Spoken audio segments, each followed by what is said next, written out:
On this channel, I'll be teaching you the most easiest way, most fun way for you to learn Mandarin Chinese.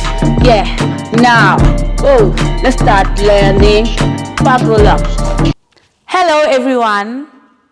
Welcome to lesson 32 of Mandarin Chinese. Today, we continue learning about the buildings.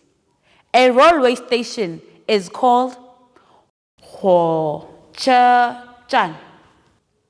火车站.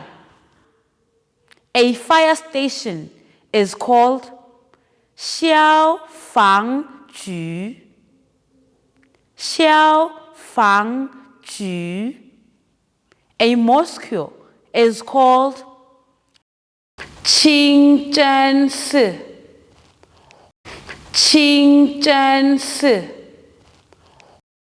A mall is called 购物中心. 购物中心. Now, let's review the words again. 火车站, 消防局, 清真寺,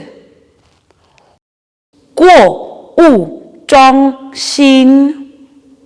This is the end of today's lesson. Please remember to like, share, comment, and also to click the subscribe and notification button. See you next time. Goodbye.